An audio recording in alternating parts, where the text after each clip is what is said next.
When my wife passed, the silence that filled our home was unbearable.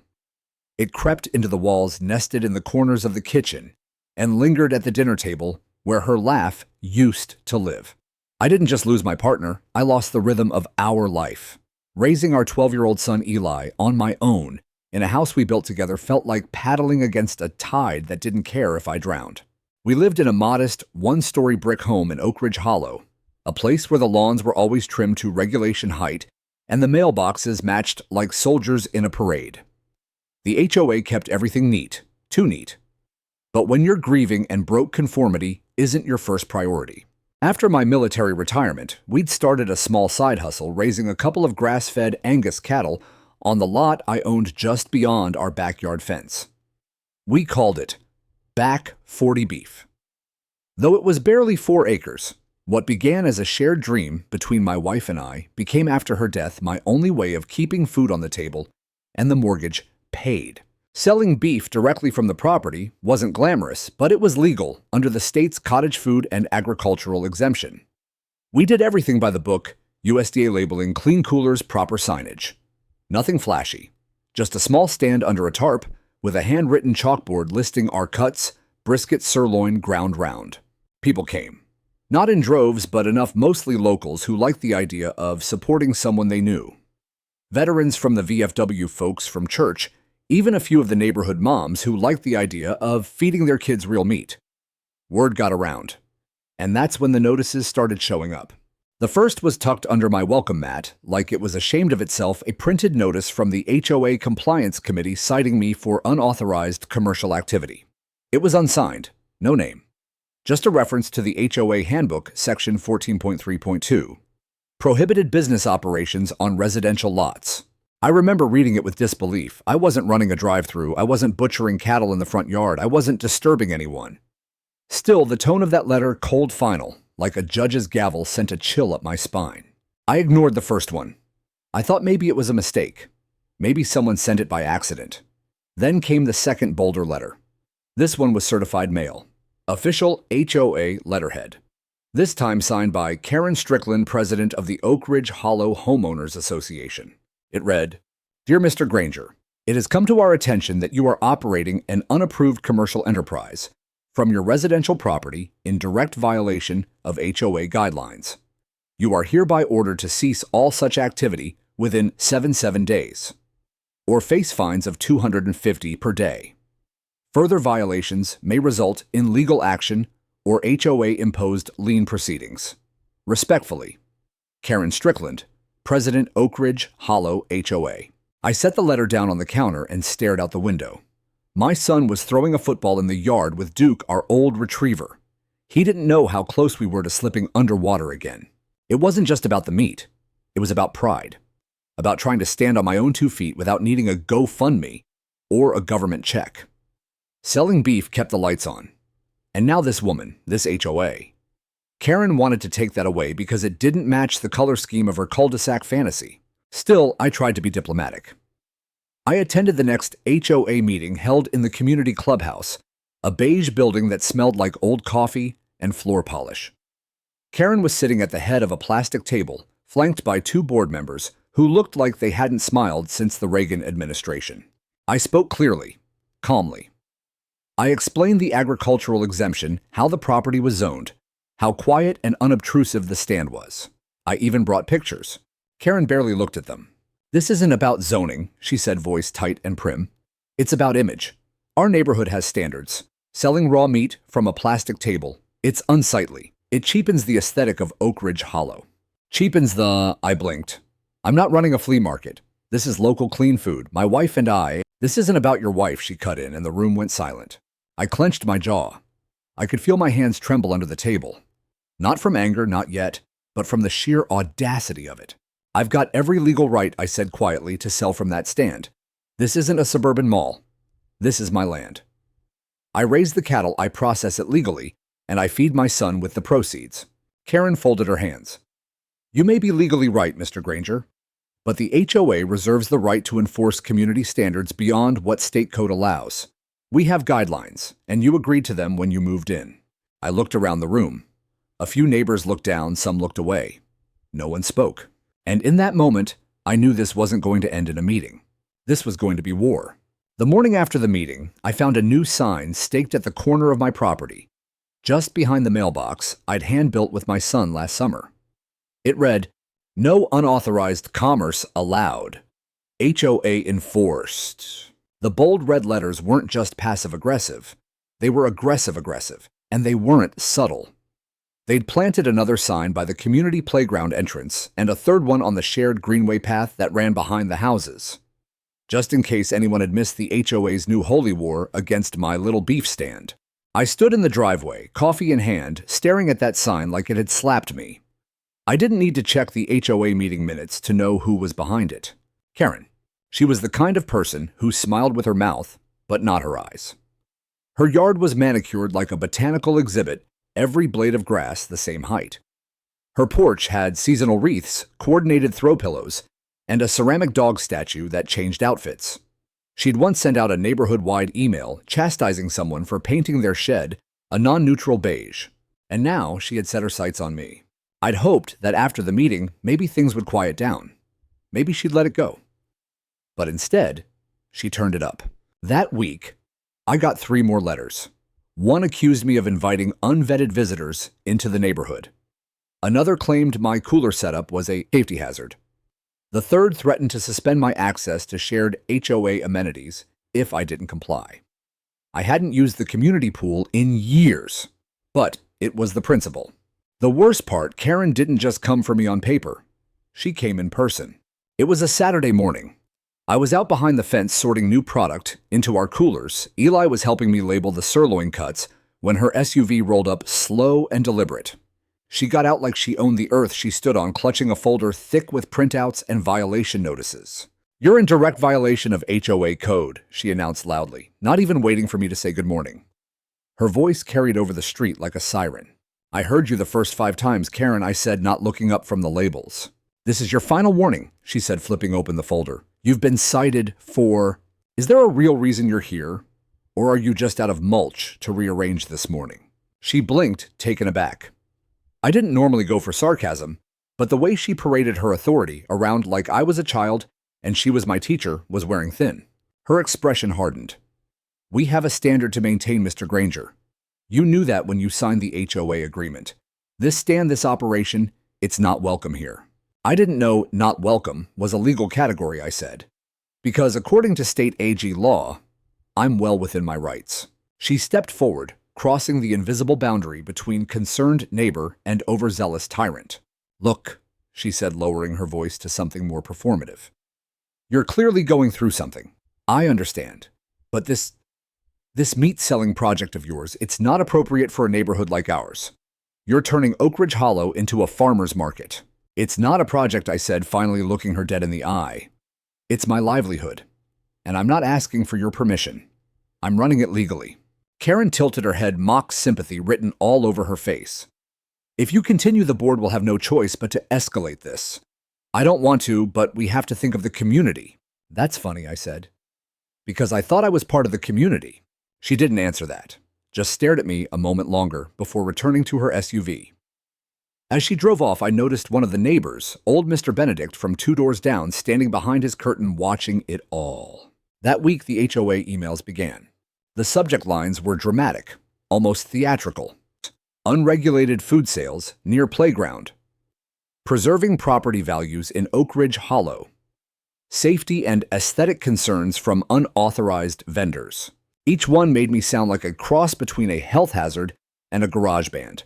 And Karen made sure they were laced with phrases like potential threats and risk of contamination. Despite the fact I had a perfect record with the county health office, one email even linked to a news story about a food truck fire in Florida. I started getting sideways glances from neighbors. Some were quiet. Some were curious. Others, like the Johnsons across the street, began avoiding eye contact altogether. But a precious few, pushed back. Lisa, the single mom down the block, knocked on my door with a smile and a Ziploc of homemade cookies. "I don't care what Karen says," she whispered. "That brisket you sold me last week, best damn meat I've had in my life. I want 2 more pounds." Then came Pete, a retired firefighter. He bought a whole rack of ribs and said they can't stop a man from feeding his family. That's not America. That's a gated prison. Still, the pressure mounted. Karen began sending letters to my insurance company claiming I was operating a liability risk. She even had the nerve to report my business to the state, which promptly responded that I was in full compliance. Then one afternoon, 2 men in HOA windbreakers came to take pictures of my setup. They didn't say a word, just circled the coolers like vultures scribbled notes on a clipboard and left. Eli was standing next to me. He looked up and said, "Are we going to get shut down, Dad?" I put my hand on his shoulder. Not if I can help it. But I knew I was nearing the edge. They weren't backing down, and neither was I. I needed help, real help, the kind with a badge. By the time the third certified letter arrived, I wasn't even angry anymore. I was exhausted. The HOA wasn't just fighting my beef stand, they were fighting the very ground it stood on. Every week brought a new tactic, a new threat, a new citation stuffed into my mailbox like a slap across the face. This one came on a Monday morning. The envelope was crisp and white with a bright red urgent violation notice sticker. I opened it with one hand while balancing Eli's lunchbox in the other. He was already halfway out the door, backpack swinging, waving at the school bus. Inside the envelope was a notice that froze me mid-step. Final enforcement action, cease and desist. Mr. Granger. Due to continued non-compliance, the Oak Ridge Hollow HOA hereby issues a final cease and desist order.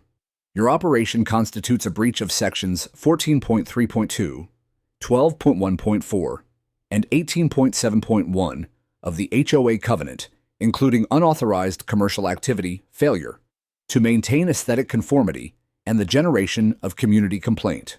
Effective immediately, you are ordered to terminate all operations related to the sale or distribution of meat products on HOA-governed property. Failure to comply within 7 calendar days will result in the following actions: imposition of a $250 daily fine, suspension of HOA member privileges, initiation of a legal lien on your property. Signed, Karen Strickland, President, Oak Ridge Hollow HOA. I read it twice, then a third time. The language was polished, sterile, but the threat underneath was sharp and personal, a lien. They were threatening to seize my home, the only thing I had left after burying my wife, because I dared to sell honest food from my own land. The fire that letter lit in my chest wasn't just anger. It was survival instinct. This wasn't about property values anymore. This was about power, and Karen wanted to make an example out of me. I sat at the table with a pen and a yellow legal pad and wrote out everything I could remember about the HOA's behavior since this whole thing started. Every letter, every visit, every sign they staked on my lawn, every witness. By the time Eli came home, I had 3 pages of notes. "What's going on?" he asked, pulling off his sneakers at the door. "They want to take the house, son," I said. He blinked. "Because of the beef. Because I won't bow to them." He looked down, jaw tightening the way his mother's used to when she was mad. "I'll help," he said. The next day, I made 3 calls. First to the county clerk's office to confirm again that I was compliant under the state's agricultural exemption. I was. Second to the State Agricultural Commissioner's regional liaison, who agreed to send me official documentation reinforcing my exemption status. I wanted it in black and white with stamps and signatures. And third, the call that felt like loading a final round into a chamber. I called Sheriff Matt Caldwell. I'd known Matt for years. We'd met during a local veterans breakfast back when my wife was still alive. He was one of the few men I knew who didn't let a badge go to his head. Honest, blunt, and fair. "Matt," I said when he picked up, "you got a minute?" "For you always," he said. "What's going on?" "The HOA's trying to put a lien on my house over beef sales.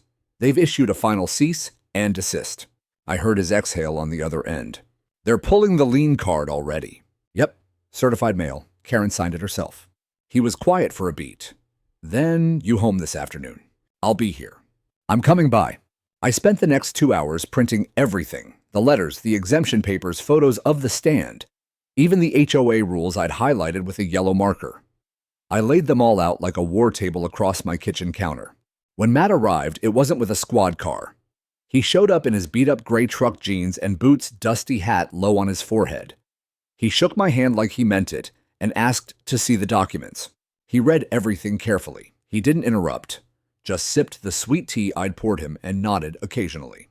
When he finished, he set the papers down and looked me square in the eye. "You're clean, Dan. They're bluffing." I figured, I said, but they're pushing hard. He leaned back in the chair, crossing his arms. "They're hoping you'll fold before it goes legal. Problem is, a lien takes time. They'd need to prove community harm or persistent violation. But since you're covered under ag law, they don't have a leg to stand on." I exhaled, the weight in my chest easing just slightly. But he added, "They're not stupid. They're aggressive. And that means they might try to enforce things they have no authority to enforce." "Like what?" He glanced out the window toward the stand. "Karen could post private security, send contractors to remove signage, even try to trespass with inspection teams. None of it's legal, but it'll rattle you. She's already sent people to take photos. She's pushing you to retaliate. Don't. Let me handle it." I nodded. Matt took a final sip of tea and stood up. "I'll make a few calls, and I'll issue an official statement, county level. Your exemption will be backed by my office. If they touch your property again, call me." I walked him to the door. As he stepped onto the porch, he looked back. "I don't like bullies, Dan. And this Karen, she smells like one."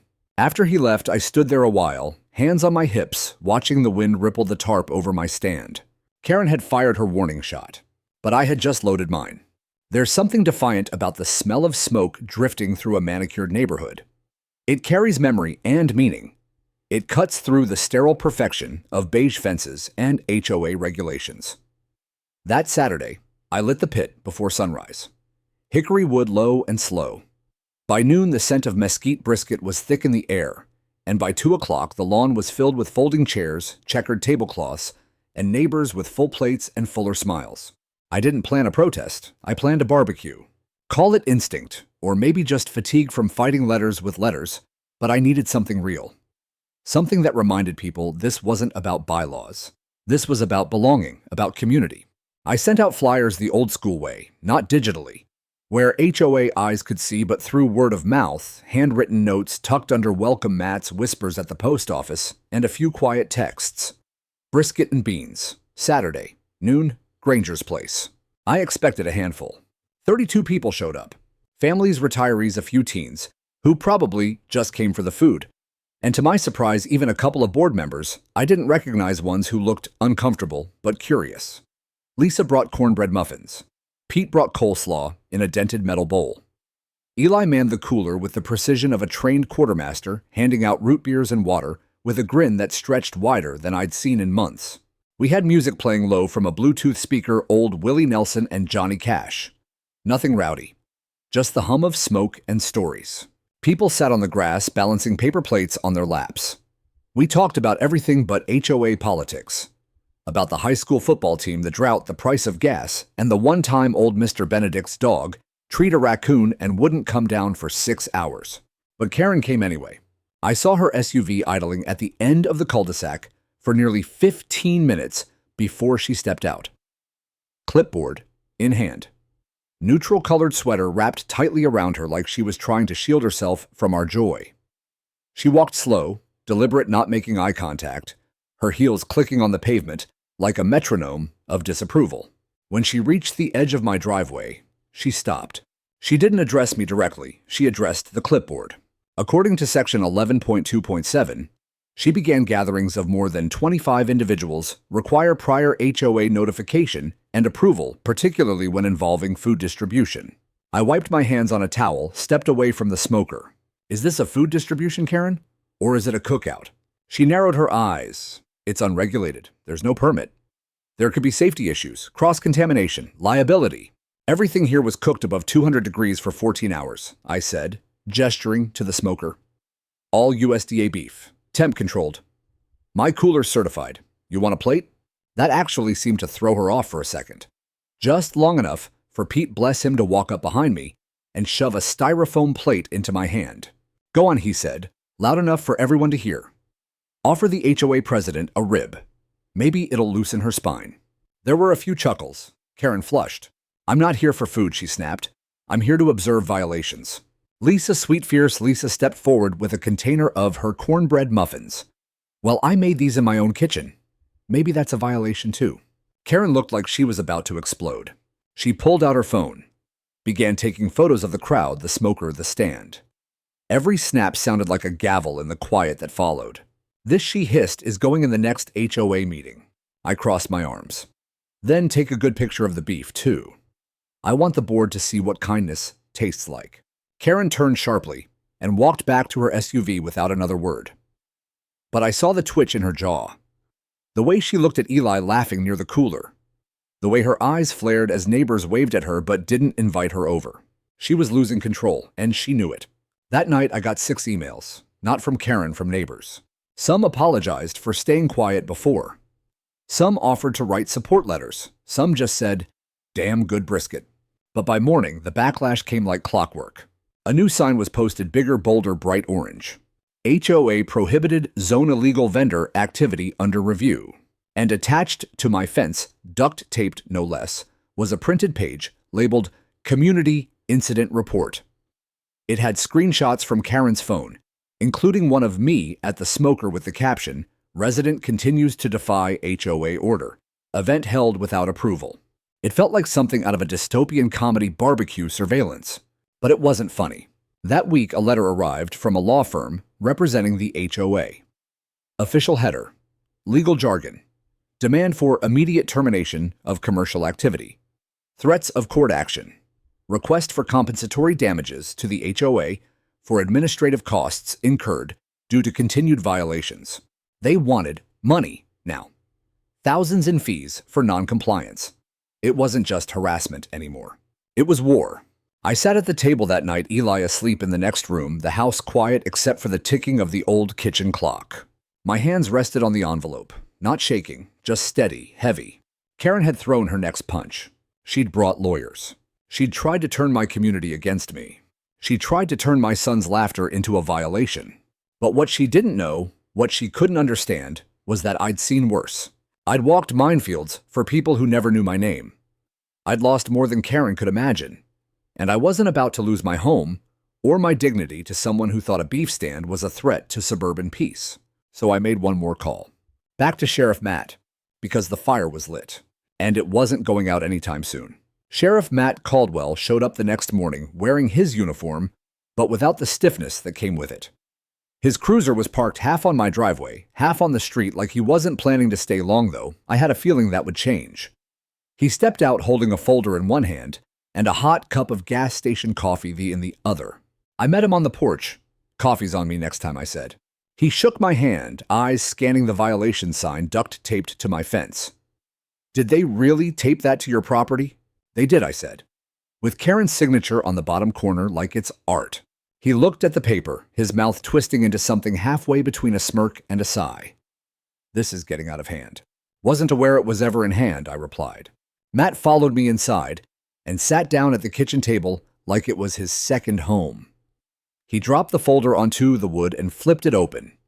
Inside were documents from the State Agricultural Commissioner's Office, the County Zoning Board, and a new one stamped, sealed, and signed from the District Health Inspector.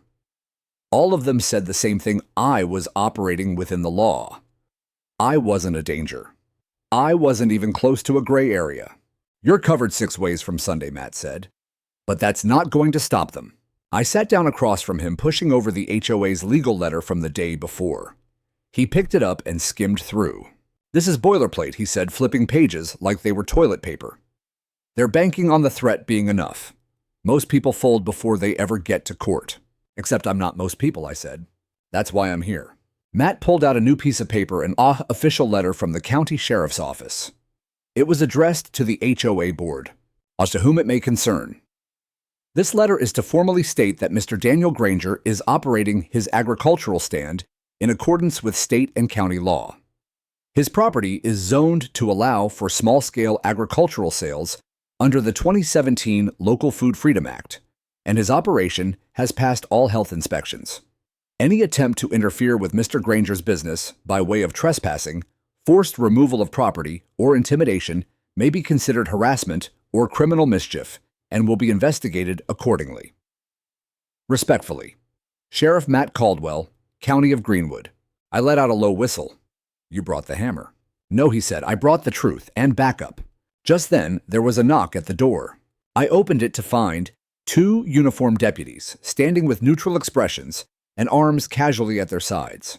Just here to make sure nobody tampers with your stand, one of them said. We'll be parked across the street for the afternoon. Sheriff's orders. I glanced back at Matt. He sipped his coffee. Karen wants a show. Let's give her one. Word spread through the neighborhood faster than smoke off a brisket. By lunchtime, people were peeking through blinds, standing in driveways, whispering behind cupped hands. HOA enforcement had never seen a patrol car outside a house unless someone's teenager broke a window, and here I was, slinging sirloin, under full constitutional protection. Karen appeared around 1:00 p.m., marching up the sidewalk like she was headed into battle. She stopped dead in her tracks when she saw the patrol car, her eyes snapping to the deputies casually leaning against it. She turned toward my yard, saw the stand, the coolers, and Matt sitting on my porch in full uniform, sipping his second cup of coffee.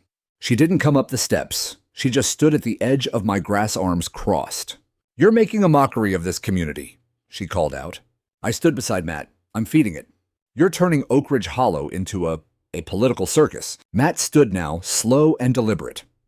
"Ma'am," he said, voice firm but calm, "Mr. Granger is fully compliant with county and state laws. Any further harassment could constitute legal overreach. I suggest the HOA cease physical postings on his property and allow him to continue his business." Karen looked like she wanted to scream, but the badge on Matt's chest and the deputies across the street held her tongue. "This isn't over," she said. "No," Matt replied. "It's just beginning, and we'll be watching." She turned on her heel and stormed off without another word. After she left, neighbors began emerging like deer after a thunderstorm. Some waved. Some came over with small bills and reusable bags. One elderly couple, the Jenkins from Maple Lane, hugged me and thanked me for standing up for the working man. But it wasn't just the community that took notice. That evening, I got a call from a local news reporter, someone from Channel 6. She'd heard about a man whose HOA was trying to shut down his beef stand and that the sheriff was backing him. It was the kind of story people clicked on. "Is it true you've got patrol cars guarding your house?" she asked. "For now," I said. "Can we come film?" I hesitated. "Only if the camera gets the smoker in the frame." She laughed. "Deal." Eli sat beside me on the porch, watching the sun fall behind the rooftops. He leaned his head on my shoulder. "Think they'll stop now?" he asked. "No," I said quietly, "but we're not standing alone anymore." He nodded. "I like the sheriff." I smiled. "Me too." That night, the barbecue tasted sweeter. The smoke curled softer. The world didn't feel entirely safe, but it felt less alone. Karen had tried to isolate me, but all she'd done was make me visible. And now the whole county was watching. I should have known Karen wouldn't back down. Not after losing face in front of uniformed deputies. Not after the sheriff himself stood on my porch like it was sacred ground. She was the type of person who didn't just need to win. She needed you to know she won, needed your head bowed and your signature on a confession. And if she couldn't beat me in the HOA handbook, she'd try to drown me in paperwork and bureaucracy. The very next morning, I woke up to find 6 brand new signs planted along the public path behind my property, freshly laminated, staked into the ground, with HOA logos printed in color. One said, "Notice this property is under violation review by Oak Ridge Hollow HOA Enforcement Division." Another warned, "Unauthorized commercial activity, detected report, all sightings to HOA hotline immediately." Hotline. It was surreal, like I'd turned into a neighborhood Bigfoot. "Call now, report a man selling ribeyes." Then came the email blitz 3 in one day. One accused me of violating HOA noise and nuisance policies because a few neighbors had reported the scent of smoke lingering past 9 p.m. Another cited concerns over children walking near raw meat, which made me laugh out loud. And the third one cut deeper. Karen had gone to Child Protective Services. The email was vague, carefully worded, but it alluded to possible unsafe working conditions involving a minor, and said the HOA had referred the matter to appropriate agencies. She was going after Eli now. That night, after he went to bed, I sat alone at the kitchen table and stared at the walls of my home. The pictures, the smell of smoke in my flannel, the fridge full of labeled meat. It all felt weaponized now, like everything I touched was evidence waiting to be used against me. And for the first time, I felt fear not for me but for him. The next morning, I called Matt. "You're not going to believe this," I said. "I already heard," he said. "They filed a nuisance complaint with CPS." "You're kidding." "I wish I were." I spoke to the county office this morning. They're sending someone out for protocol, but off the record, they're pissed. You're flagged as a decorated veteran and a registered ag operator. This is going to backfire on her. But in the meantime, I'll be there. True to his word, 2 hours later, when the CPS caseworker pulled up in her Prius polite professional clipboard in hand, Matt was already parked out front in his cruiser, sipping coffee with one eye on the street. The visit was courteous, almost apologetic. The caseworker asked to see the property, meet Eli, observe his tasks. She reviewed the stand, the temperature controls, even asked Eli what his role was. Eli smiled and said, I keep the cash box and label the briskets. And sometimes I help Dad put up the shade tarp. And do you enjoy it? He grinned. It's the best part of my week. When she left, she shook my hand. Mr. Granger, this isn't an issue. You're clearly providing a safe, nurturing environment. I'll file the report as such. Still, the humiliation lingered. She'd tried to paint me as a negligent father. That was the level Karen was willing to sink to. A few days later, the HOA attorney re-entered the picture, but this time, it wasn't just threat letters. It was a petition. Karen had started canvassing the neighborhood trying to gather bought votes to amend the HOA bylaws, specifically to prohibit backyard agricultural sales of any kind, even if county and state law permitted it. She was trying to rewrite the rules retroactively to target me. The language of the petition was dripping with faux civility, in the interest of preserving Oak Ridge Hollow's peaceful suburban identity, and to prevent an influx of commercial activity from eroding property values. Matt called me the next day. I got wind she's about halfway to her vote threshold. She only needs 2/3 of residents to agree, and she's twisting arms. She gonna make people choose between their lawns and their brisket, I muttered.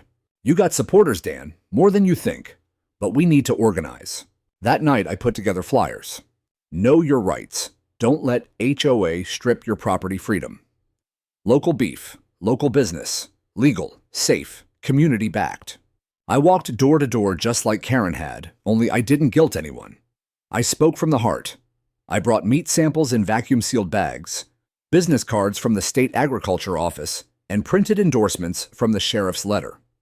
I looked people in the eye and said, and they can pass a rule today. They'll use it against you tomorrow. This isn't just about beef. It's about whether you're allowed to use your land without being crushed by HOA power games. Some people turned me away. I expected that. But some shook my hand. Some invited me inside. And some signed counter petitions. We started that same night. Pete helped me gather signatures from the old guard. Lisa worked the moms and teachers. Eli, God bless him, made a YouTube video about how we raise our cattle with drone shots from the pasture and posted it to the Oak Ridge Hollow Facebook group. It got 700 views overnight.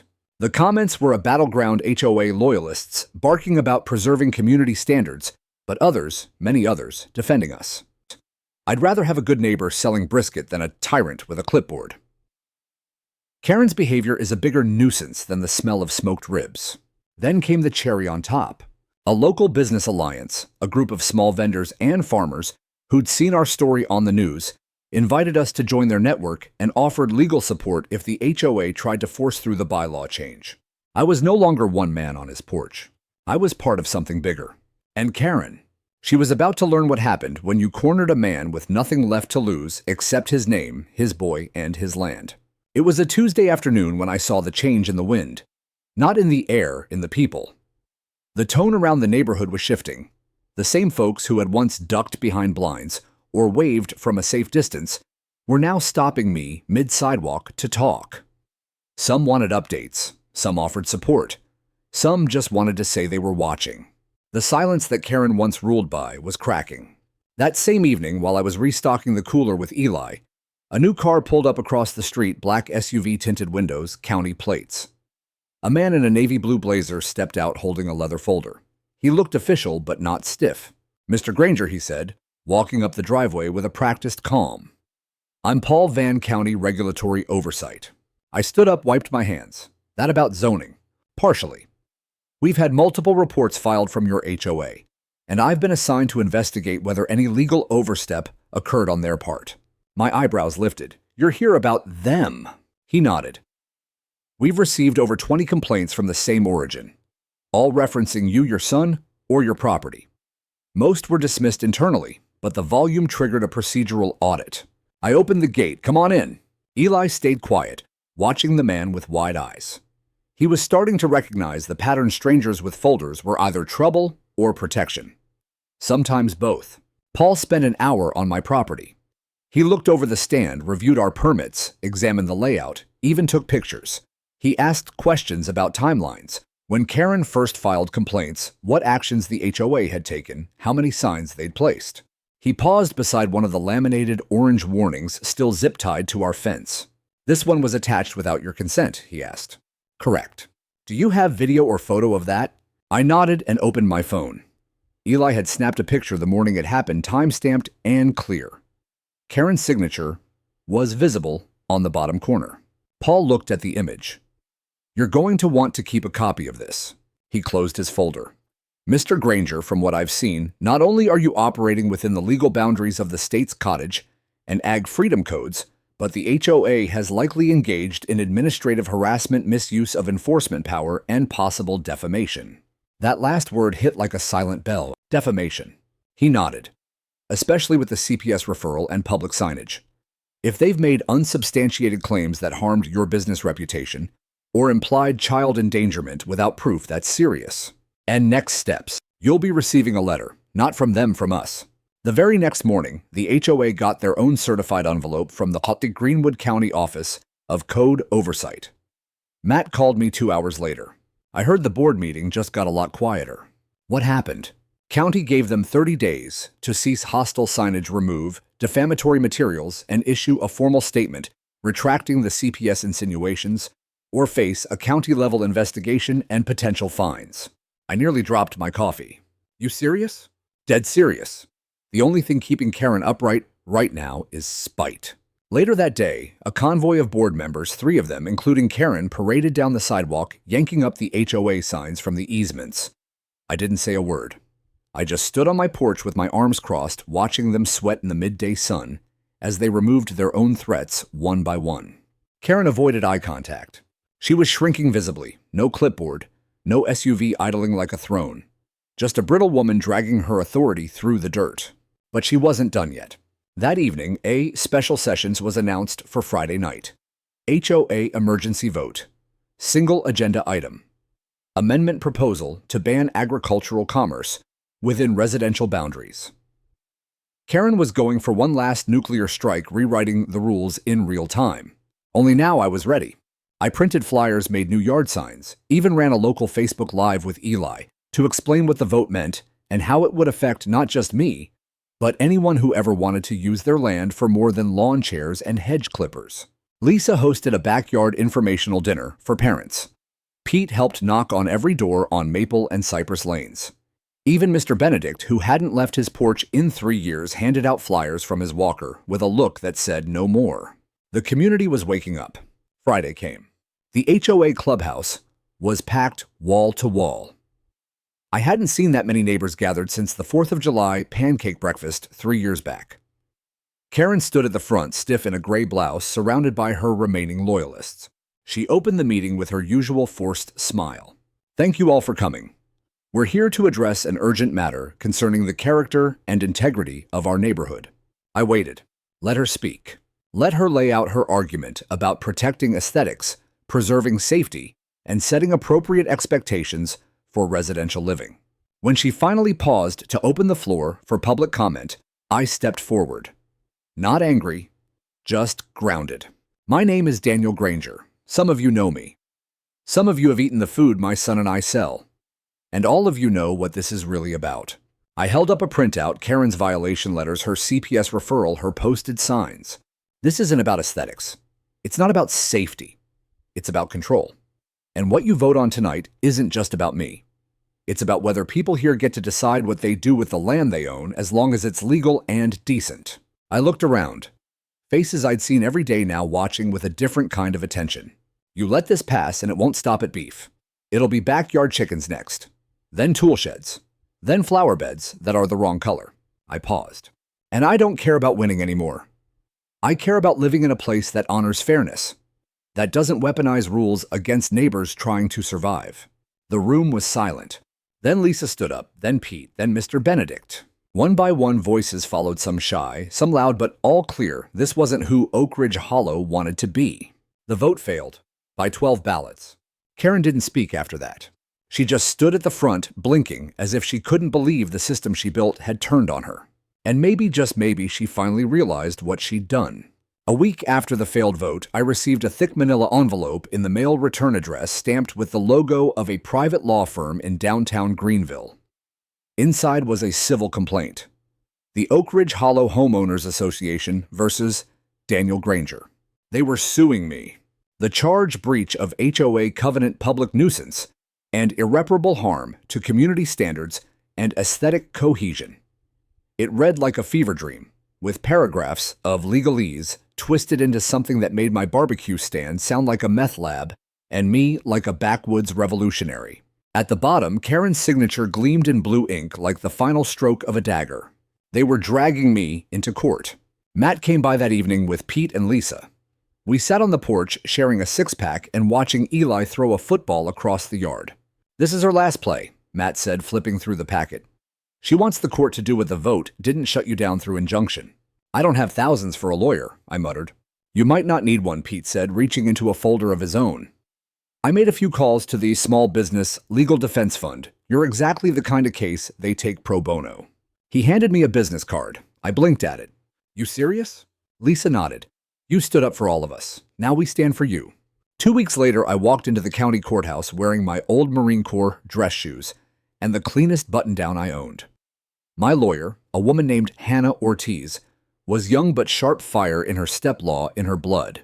She shook my hand like she'd already won the case. We sat on the left side of the courtroom. Karen sat on the right, flanked by two attorneys who looked like they billed by the minute. She wore a slate gray dress, her posture perfect, her face stiff with anticipation. The judge, a no-nonsense woman named Judge Eileen Bartlow, entered with a sharp rap of her gavel. "Let's keep this efficient, folks. I've read the briefs. Plaintiff, proceed." Karen's lead attorney stood and delivered a half-hour performance laced with legal theater words like property integrity, covenantal authority, visual disharmony, and long-term financial depreciation. At one point, he pointed at a foam board printout of my meat stand like it was a crime scene photo. Karen sat there nodding solemnly like a widow at a funeral for a dead neighborhood. Then it was our turn. Hannah stood with quiet power and walked to the front like she wasn't just defending a man, she was defending principle itself. "Your Honor," she began, "this case is not about aesthetics or neighborhood harmony. It's about a homeowner legally exercising his rights under state law. Mr. Granger is a registered agricultural producer operating within a designated exemption provided by the Local Food Freedom Act of 2017, which supersedes HOA guidelines under South Carolina Statute 48-16-3. She handed the judge a thick packet, including permits letters from the sheriff, the county commissioner's letter, and our health inspection certifications. "What the HOA is attempting," she continued, "is not enforcement. It's harassment, and it has already caused reputational harm, financial strain, and psychological stress to a widowed veteran raising a child." She let that hang in the air. Then she played the video Eli had made. The drone footage of our pasture, our stand, and a slow shot of Eli labeling the beef cuts with a smile on his face. It wasn't just persuasive. It was human. The courtroom was quiet. Karen's lawyer objected, of course, irrelevant emotional material, but Judge Bartlow overruled. "I think we all needed to see who we're talking about," she said. The final blow came when Matt Caldwell himself took the stand. He stood in uniform, hand raised, and swore his oath. Then he spoke calm, professional, and devastating. "I've personally investigated the claims made by the HOA," he said. "None were substantiated. No violations of law were found. And frankly, I believe this legal action is not about safety or community standards, it's a vendetta." Karen shifted in her seat, like the bench had suddenly grown nails. Matt went on, "This man has done more to unite this community than any HOA newsletter or sign ever has. He's lawful, respectful, and trying to support his family. That should be protected, not punished." The judge thanked him and called for closing statements. Karen's lawyer tried to spin it one last time, something about needing uniformity and authority for communities to function. But it felt hollow. Then Hannah stood for the final time. "Your Honor, if the HOA wins today, they won't just silence Mr. Granger. They'll set a precedent that says fear and personal agenda can override law and decency. That's not a neighborhood, that's a regime. Judge Bartlow didn't take long. She returned 10 minutes later with her ruling. And this court finds that the defendant, Mr. Granger, acted within the bounds of state and local law. The HOA has failed to demonstrate any legally enforceable harm. Furthermore, the court finds that the HOA's repeated and escalating actions constituted a pattern of harassment. The HOA is hereby ordered to cease all attempts at enforcement against Mr. Granger's agricultural operations and to issue a formal written retraction of all defamatory claims. Court fees will be paid by the plaintiff. Karen's face was stone. I felt Eli squeeze my hand from the front row. His eyes were wide, sparkling with something I hadn't seen in months. Relief, pride, justice. I stood. The courtroom didn't erupt. It wasn't that kind of movie. But I didn't need applause. I just needed to know that I'd fought back and won. Outside under the soft glow of the courthouse steps, I exhaled, like I'd been holding my breath since spring. Hannah clapped me on the shoulder. "You ever need a lawyer again?" she said. "You know who to call." Matt nodded toward the sky. "You smell that?" I raised an eyebrow. He grinned.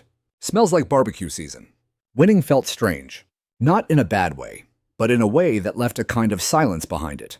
Like the house after the storm passes. The walls still stand, the roof still holds, but the air feels different. Hollow, maybe? Or maybe just cleared out. Like something had finally been exorcised. The next morning, I stood in the yard with a mug of black coffee staring at the patch of grass where Karen's signs used to stand. It had grown back and greener than I remembered. The wind moved easy again, unburdened. Even the tarp over the beef stand swayed gently, like it too had stopped bracing for impact. Eli came out onto the porch barefoot, rubbing sleep from his eyes. "It's weird," he said. "What is?" Knowing she lost, but still feeling like she's here. He wasn't wrong. Karen hadn't been seen in 3 days. No HOA emails, no clipboard strolls, no letters taped to doors. Word around the neighborhood was that she'd resigned from the HOA board the same night of the verdict, quietly, no fanfare, no email blast, just a hand-delivered resignation letter to the board's vice president. There was no parade, no formal apology. But the silence, that was loud enough. I'd expected to feel triumphant. Maybe I'd pictured a small celebration ribs on the smoker neighbors clapping me on the back, Eli smiling like he'd won a championship. But instead what came was a kind of sobering stillness. It was over. But the toll had been real. The stand was still intact. The customers came back slowly at first, then in waves. The local news had aired a follow-up Veteran Beats HOA in landmark backyard BBQ battle. Corny title, but it got the clicks. I was invited to do a radio interview. Politely declined. I didn't need the spotlight. I just needed peace. 2 weeks after the ruling, I got a knock at the door. It was early evening. I'd just come in from the pasture, sweat still drying on my arms. I opened the door expecting a customer, or maybe Matt again. It was Derek, Karen's husband. He looked older than I remembered, thinner, tired in the eyes. His shirt was wrinkled and he held a brown paper bag in both hands, like it might break if he moved too fast. "Mr. Granger," he said. I nodded. "Derek." He stood there a beat, then held the bag out to me. Karen asked me to bring this by. I hesitated, then took the bag gently. Inside was a Tupperware container of banana bread, still warm. I looked up, confused. "She's not proud of how it all went down," he said. "She won't say that out loud. Probably never will. But I think she thought if she could control this place, maybe she could control the way things were falling apart at home." I didn't say anything. "She lost her brother last year," he added quietly. "Cancer. They were close. He raised her after their parents died. Since then, it's like she needed the world to make sense again. Needed it to obey." He sighed. "She made enemies where she should have made friends." I nodded slowly, letting that settle. "You tell her I said we're not enemies. We never were." He nodded, his eyes moistening just a little. "She's staying with her sister for a while. Getting help. Stepping back." We stood in the doorway, the late sun brushing across the floor between us. "You want to come in?" I asked. He smiled sadly. "Not today, but thank you." He turned and walked down the path, shoulders lighter than when he'd arrived. I closed the door, set the bread on the counter, and let out a breath I didn't realize I'd been holding. Sometimes the apology doesn't come with words. Sometimes it comes in the form of banana bread wrapped in grief. That Friday, the HOA held their first meeting without Karen at the helm. It was in the clubhouse again, the same beige room with the stale air and stiff chairs. But the mood was different now. Lighter, curious. I went. Not to gloat, just to be part of it again. Lisa was voted onto the board unanimously. Pete, too. There was talk of revising the bylaws to better align with county laws, and of implementing a community mediation policy to prevent future witch hunts from turning into courtroom brawls. They even introduced a new committee, homegrown and handmade, encouraging local trade and neighbor-to-neighbor support. I nearly laughed. Homegrown, I muttered. Imagine that. After the meeting, I lingered out front chatting with neighbors under porch lights. One of them, a younger couple who'd just moved in during the chaos, approached with a grin. "You're the brisket guy, right?" "I've been called worse. We were hoping to put in a small flower shop, stand tulips and daffodils. HOA said you might be a good person to talk to." I smiled the first real smile in weeks. You came to the right place. Later that night, I sat on the porch with Eli. The sky was clear stars burning like they were brand new. "Do you think it's over?" he asked. I looked out at the neighborhood, at the windows glowing warm, at the wind finally moving without resistance. "Not over," I said, "just changed." He leaned back in the chair beside me. "You think Karen's okay?" "I think she's figuring out who she is without the clipboard." He chuckled. "I like the neighborhood better now." "Me too, kid." Spring came early the next year. The dogwoods bloomed in late February months ahead of schedule, and the breeze carried the scent of new grass and old coals.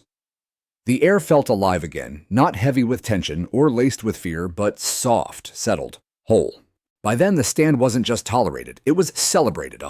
We'd built a proper structure, finally a small cedar wood shed with a tin roof, hand-painted sign, and a real counter where Eli now took orders like a young pro. We even got a digital payment reader, something Eli had begged for after one too many people asked, "Do you take Venmo?" We did now. We called it Granger Beef Kobe, though some folks still just said, "I'm headed to Dan's." Either way, the line on Saturdays curled around the fence and sometimes down the sidewalk. The very sidewalk Karen used to patrol like a sentry. Funny how things change. The HOA, now led by Lisa and a few new faces, had reinvented itself. Less about enforcement, more about support. They launched a community skills exchange, where neighbors could trade or sell goods, pies, jams, herbs, home repairs. There were rules, yes, but they were written in the spirit of cooperation, not control. Pete ran the handy neighbor table, helping folks fix screen doors and hang ceiling fans. Lisa sold honey from her backyard hives. Even Mr. Benedict contributed, selling handmade birdhouses shaped like little barns. And me, well, I sold beef. Brisket steaks, even our signature beef and cheddar sausage. All processed, legally labeled, properly smoked, slow, and honest. People came from all over Greenwood County. A food blogger wrote a piece titled, "The HOA That Tried to Kill BBQ and Accidentally Built a Legend." We framed it and hung it inside the stand. Eli changed too. Not just older, taller, stronger, but anchored. The fight we'd gone through had shaped him in ways I didn't fully understand until I watched him give a speech at his 8th grade civics fair. His project was titled Land Law and Local Power. He stood in front of parents, teachers, and classmates, explaining how HOAs worked, how local laws protected small producers, and how one man's stand had become a stand for something bigger. He didn't mention me by name. He didn't have to. When the applause came, it wasn't polite. It was proud. One evening, long after the stand closed, and the sky turned that deep denim color that only spring evenings have, I sat on the porch again, same spot, same wooden chair. Duke lay snoring beside me, his muzzle gray now, but his tail still thumped whenever Eli's voice drifted from inside. I heard the creak of the gate. Karen stood at the edge of the yard. I hadn't seen her in months, not since Derek dropped off the banana bread. She looked older but softer somehow, less stone, more flesh. Her hair was down. No clipboard. No posture of command. She raised a hand. I nodded. "Can I say something?" she asked. I gestured toward the other chair. She sat. We listened to the wind for a while. Then she said quietly, "I was wrong." I said nothing. Just let her find her own pace. "I thought I was protecting the neighborhood," she continued. "But really, I was just afraid of losing control. After my brother died, everything felt so fragile. I thought if I could keep the world ordered, I wouldn't lose anything else." I glanced at her. She wasn't looking for forgiveness. She was just telling the truth. "I know I can't undo the damage. And I don't expect you to pretend none of it happened, but I wanted to say it out loud. I nodded slowly. Thank you. She looked around. Place looks good. We're trying. She smiled faintly. I had one of your steaks. Derek brought it home. Best I've ever had. I couldn't help but chuckle. Now that's a full circle moment. She stood. I won't stay. Just wanted you to know I'm glad this place is better. That you stayed. I watched her walk back down the drive, not in retreat, but in peace. That kind of ending. It wasn't flashy. It didn't make the news. But it mattered more than all the court victories combined. Months passed. The rhythm returned, but not to the way things were, to something better. The beef stand thrived. The HOA became a support system. Neighbors became neighbors again. I even started mentoring a few younger vets in the area who wanted to do something similar. Grow, sell, start small businesses out of their backyards without being trampled.